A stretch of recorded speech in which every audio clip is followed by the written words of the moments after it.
Alright, I'm gonna try to bust this out really fast, because that's what I gotta do while my baby is sleeping currently.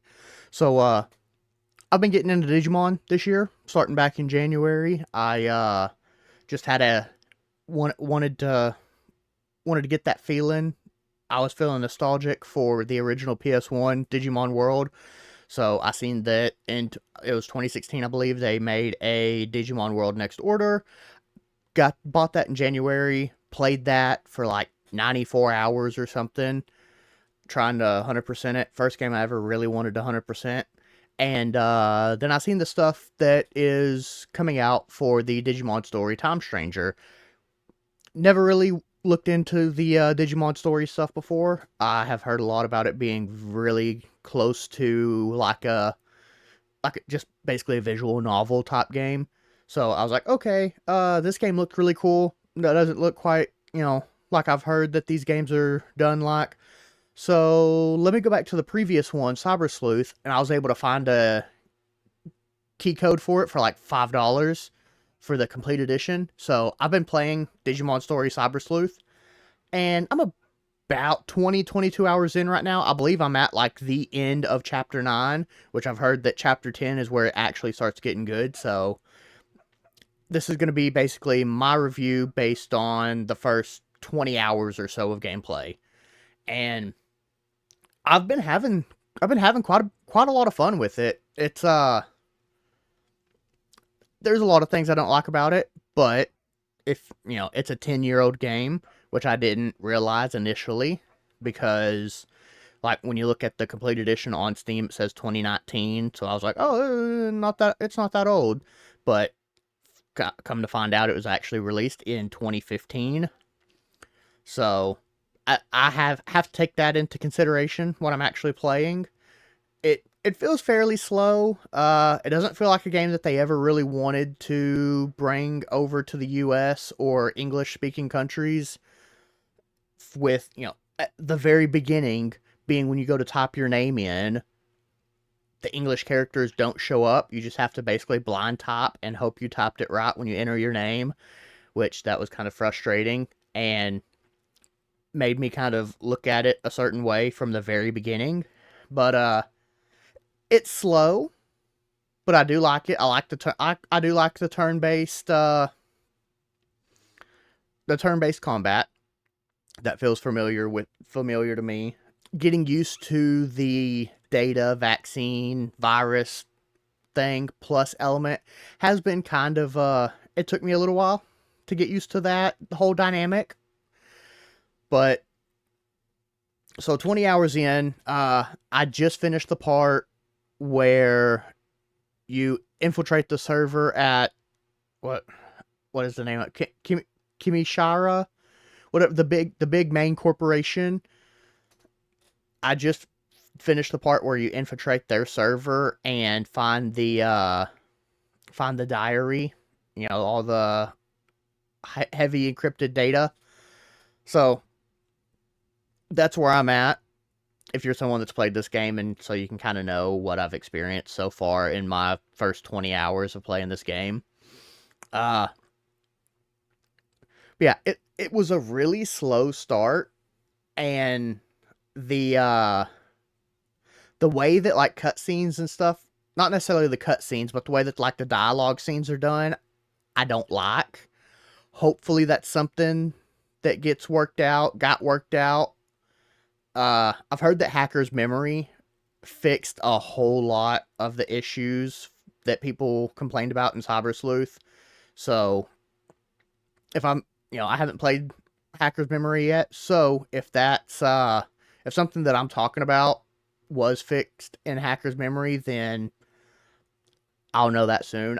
My goal is I want to beat both of those before Time Stranger comes out, and I have been pushing seriously hard when I can. When I can, I mean, being full time dad with full time job on top of being stay at home, I don't have a lot of free time, so I have to like cram it in. Sometimes I cram in, trying to power through this game instead of sleeping. But So my review for this game so far is it's enjoyable. It's a bit slow. Kind of all of it's a bit slow. Uh when you're everything it seems like a lot of things just kind of drag on and on. And I've found myself in the habit of just like, ugh, I'm ready for this to be over. Button mash, button mash, button mash, button mash, button mash.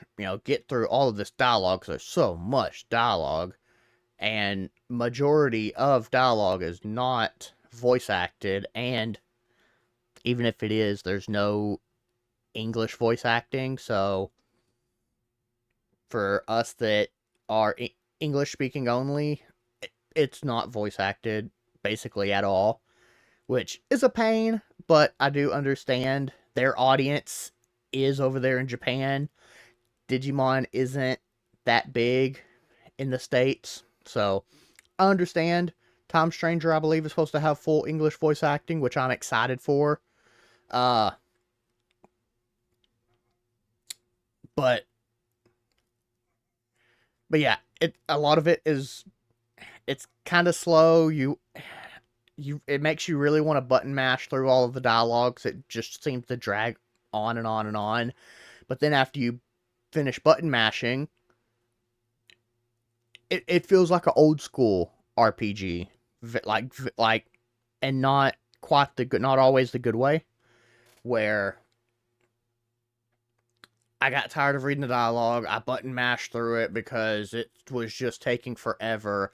But there was one sentence in that like 10-minute dialogue that told me what my next thing I was supposed to do was. And if I didn't see that, now I don't know where I'm supposed to go. I don't know what I'm supposed to be doing. So you'll find yourself like, crap, I spaced out and was button mashing. And now I just got to go through all of the different places trying to find where I'm actually supposed to be going. And I know that's my fault. That's my fault for button mashing. But that is kind of one of the things that I do like more about kind of modern stuff is there is a little bit of hand holding where it's like, hey, in case this wasn't clear, you should actually uh be going to Shinjuku to meet up with, you know, to meet up with someone to go get to the next part. So, so I've spent more time than I would like to admit just going through, and it's like I'll just travel to every area because I don't know what I'm supposed to do, or there's like a lot of times where it'll be like, oh, hey, we should go do this. And it's like, okay, so I'll go where I think I'm supposed to be going. No, no, going where you was told to go is not where you're supposed to go. You're actually supposed to go back to the agency so you can go to the whiteboard so you can take on going to the next area as your case. So once you take the case on, then you can go to that place. And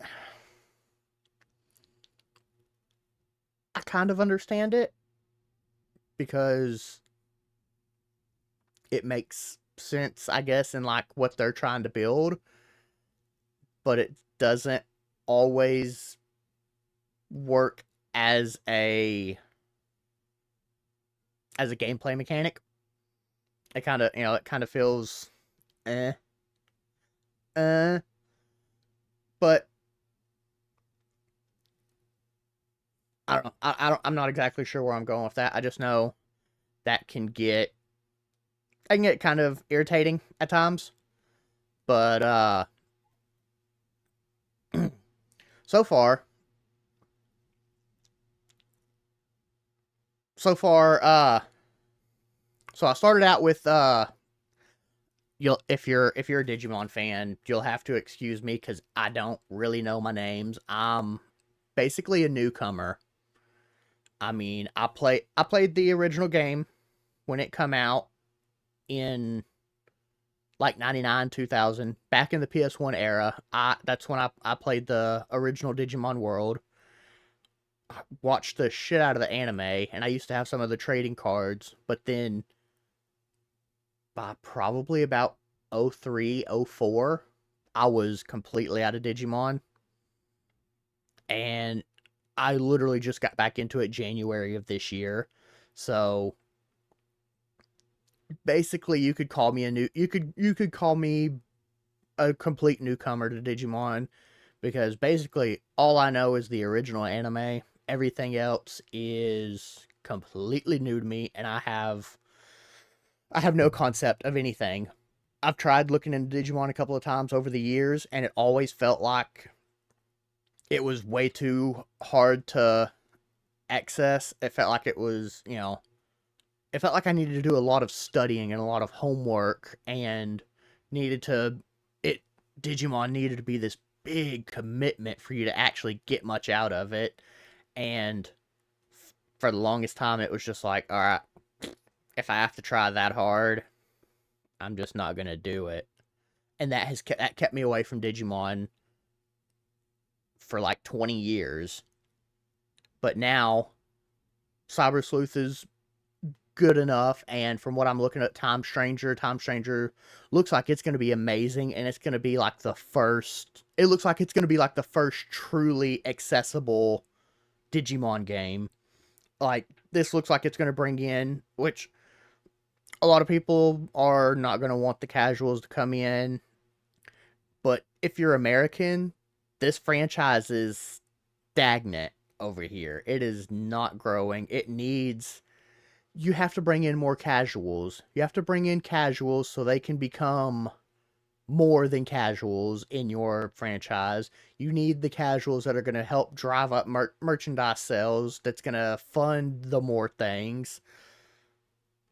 So a game being accessible and being more for casuals is only going to be good for the brand. It's going to bring in guys like me that they may go back and start buying the back catalog of games and getting deeper into it because they got this first game that eased them into it.